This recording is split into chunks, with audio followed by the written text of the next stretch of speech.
Good morning, everyone. This is Christian Duke, MD Noble Weekly Episode 10, brought to you courtesy of IronMagLabs.com. Today's Friday, August 25th, a special weekend edition.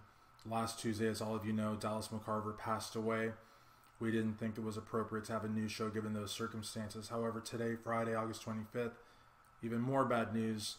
Our very good friend, our brother, Mr. 5%, Mr. California, Rich Piana, has passed away. It's been confirmed by the two closest sources that I can think of. And it's incredibly sad because these last 5 years I've really come to know Rich Piana. Every year at the Arnold Classic, he'd see me, he'd wave me in, and we'd talk, and the interviews were great. We'd talk on the phone, we'd text. Even this year, he said to me, I don't want to give you a generic interview like I gave. He mentioned two websites that I won't mention, but they're big websites. And here's my phone number. And I said, Rich, I have your phone number. He's like, no, this is a new number. I want you to have it. And you know, that whole night and the next day we texted back and forth and we came up with some ideas, you know, and it was just great, you know what I mean? And we had a couple of friends from Kentucky that, you know, his son wanted to meet Rich, and it was like a 4-block long line. And I was like, no, you know, let me bring him. I brought him to the front right away. Rich brought him in, you know, and who was I? I mean, honestly, that's what really defines who Rich Piana was. I mean, he was being interviewed by, you know, Dave Palumbo and MD and, you know, probably Digital Muscle, you know, the big boys, you know. Who was I? But he was always so cool with me. And these last few years, you know, we would sit there hours until the expo was over. And, you know, Roman Fritz was there this year. We just sit on the couch and talk about all sorts of stuff and complete trust in me. You know what I mean? Paulo Almeida, the freak, Big Frank, Mike, Cody. I mean, just the nicest people. The nicest, most genuine people. Big Frank. My God, what a genuine guy. I mean, and, you know, I got to know... I would talk to Chanel. I spoke to Sarah last year, but Chanel was like, to me, like, she's like, that was Rich's soulmate to me. I mean, if you know, that's what I really believe. And it was great. It was great. And you know, whether it was, you know, a big website or me, or it was a fan waiting in line, if they had a phone, you know, for, you know, 20 seconds, a minute, 2 minutes, whatever, they could interview Rich. And Rich knew full well that video was going to be on YouTube within an hour, monetized, get that person, you know, tens of thousands or hundreds of thousands of views, a bunch of subscribers, a place in the fitness industry. He wasn't going to get anything out of it, and he didn't mind, because that's the kind of guy he was. And that person may not have bought a t-shirt, an 8x10, a supplement, or anything. That's just the kind of guy he was. You know what I mean? And his athletes, man, he raved so much about Paulo. There's a video that I have from a couple of years ago. He raved so much about Paulo. Paulo just put out a video about Paulo on Team 5% a few weeks ago. That's really cool. You should check that out. And Paulo, in turn, loyal to the fucking core. Loyal to the fucking core. Just, you know, Rich is really going to be missed. He's really, really going to be missed. So, but we have to do this news show. I have a commitment to Muscular Development. We have a commitment to our sponsor. We have a commitment to you. We have to report the news, and that's what we're going to do. But before we do that, I want to pay my respects to my good friend Rich Piana, also pay my respects to Dallas McCarver, and also pay my respects to Sean Harris. All heroes, all will be missed, and all will be remembered. So, this show is in part from last Tuesday, like a few days ago, and today, and it's been updated. And the first issue that I want to talk about is Jason Genova, which I'm sure all of you are aware of the comments he made about Rich Piana and the backlash that it received. And I made a video on StrengthAddicts.com talking about how people needed to be a little bit more understanding with Jason, because Jason, as we all know, and he has admitted himself, is dealing with a lot of issues and has medication, and sometimes doesn't take that medication, which is unfortunate. But he is someone that, you know, we need to show a little bit of sympathy for. That having been said, I would really hope well, before that, I also want to commend PJ Braun because, you know, a lot of people expected PJ to abandon Jason when he had made the comment, and it was something to the effect of somebody, I'm not even going to make the comment, but it was a horrible, horrible comment that Jason made. And PJ loves Jason. I believe has sort of a paternalistic relationship with him. I believe everyone at Blackstone Labs truly cares about Jason. I believe that the people immediately around him that train with him, wherever that is in Delray Beach, I believe they really care about him too. Johnny Bravo, it seems, cares about him also. There are other websites and other people who I would probably say care about him so much as he can make them money and as he can bring them hits. I don't know necessarily that they actually care about him. And I know that they have used these episodes of his where he attacks people and makes comments that he probably shouldn't make, that he definitely shouldn't make, and instead of helping to remedy the situation, bring him on to get themselves more hits.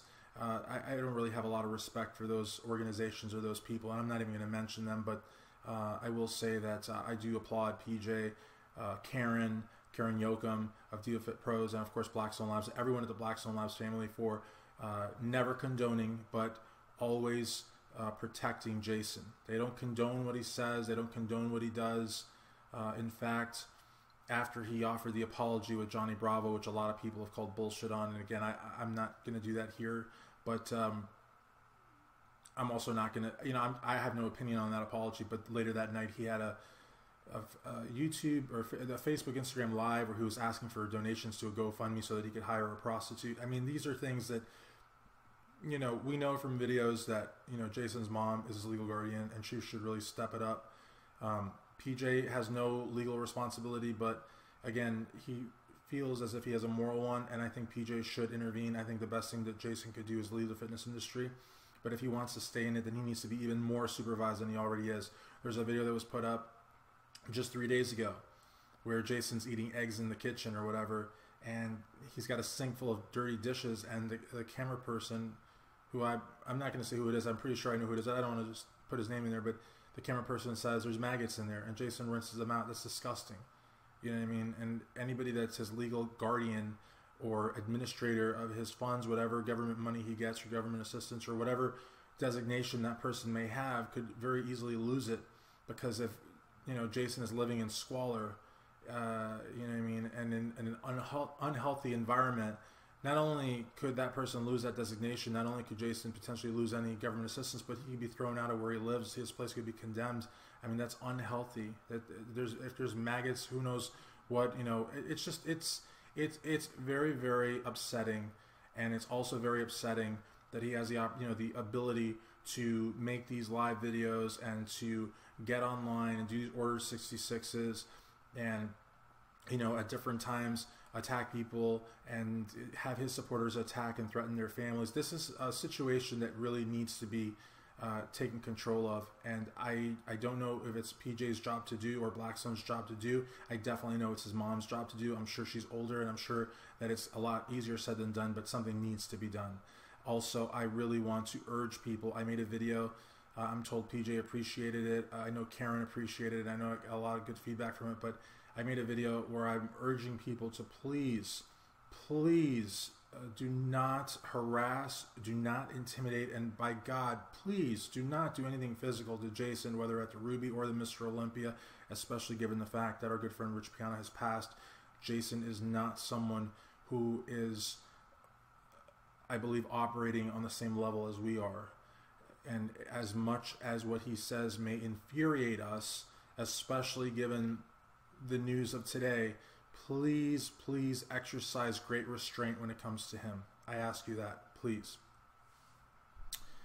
Next, I would like to talk about Sergio Oliva and Victor Martinez. There's a big rivalry right now, a big feud, I should say. Victor Martinez lashed out at Sergio Oliva Jr., basically questioning his win at the New York Pro, implying that he has a very big head and that he's conceited and that he should have learned more from his father. First of all, you know, I know that Victor has a phone. I know Victor has a computer. Victor could have emailed, texted, you know, told Sergio, hey, next time I see you, let's have a coffee, let's talk about it. Instead, he lashed out against him on social media, a very low-class way, I would say. I know that Victor has a relationship with MD. I don't think Victor cares too much for me. I've felt the love before in public venues, but I will say that this is not about me picking Sergio over Victor. It's not about me taking sides, but there's a way to do things, which Sergio pointed out. And I don't think Victor really exhibited much character or professionalism in the way that he went about addressing Sergio Oliva Jr., especially because he was talking out of his ass and was completely wrong. But that having been said, I can certainly understand where someone could easily misconstrue things that are said online. But I just don't think he went about it the right way. And I have a lot of respect for Victor Martinez, actually, and he's a great champion, so I hope that he doesn't do that anymore. Next, I'd like to talk about Badr Budai and the interview that he gave Dave Palumbo at Live With. Dave Palumbo did a very good job. I think that he conducted the interview in a very professional manner. I think Badr's got a lot of negativity, especially hostility towards Chris Aceto. I don't think it's just friendly ribbing from one prep coach to the next. I think that he blames Aceto for Big Ramy not doing better last year.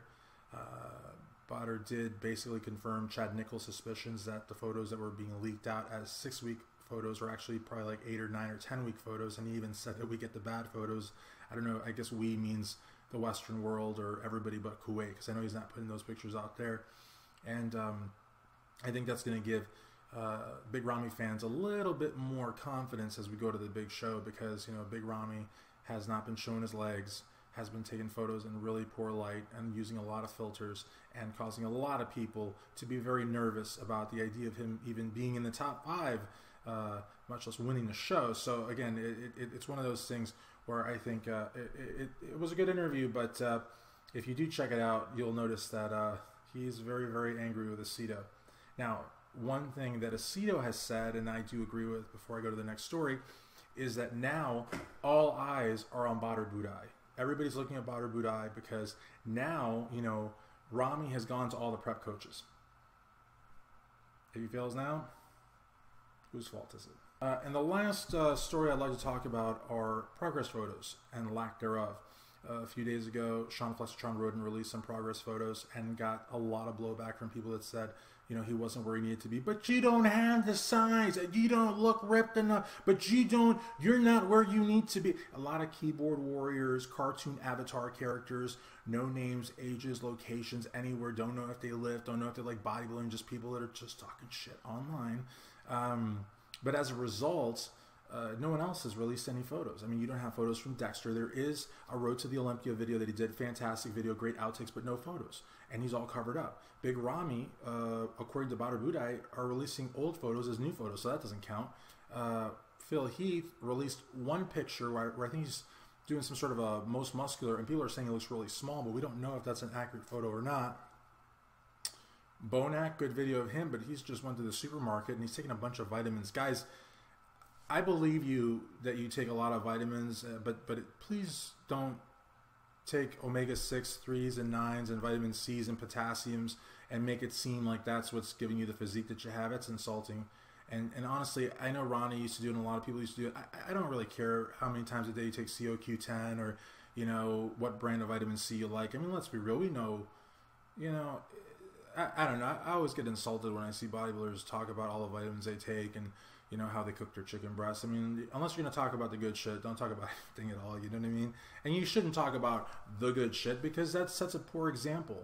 No offense to you, Boston Lloyd, or anybody else that has transparency in their use, but that's not something that should be broadcast, I think. But I also don't want to see you taking your fish oil tablets or whatever, because it's just like, kind of like, you know. But he put out a really good video and also talked about the fact he has no real sponsors, which is really sad.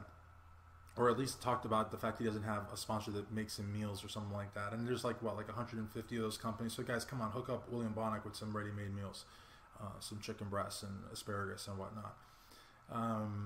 But other than that, I mean, really, nobody has done anything to that effect. I know Josh Lenarkowitz also sort of unrelated to this, but also he's Olympia bound, so it is related. It may not be doing the Mr. Olympia. You know, I think, you know, Josh has been through a lot. And there's all sorts of conspiracy theorists out there already talking about Dallas, and you will never, ever hear any of that here at MD Noble Weekly. I will not address it.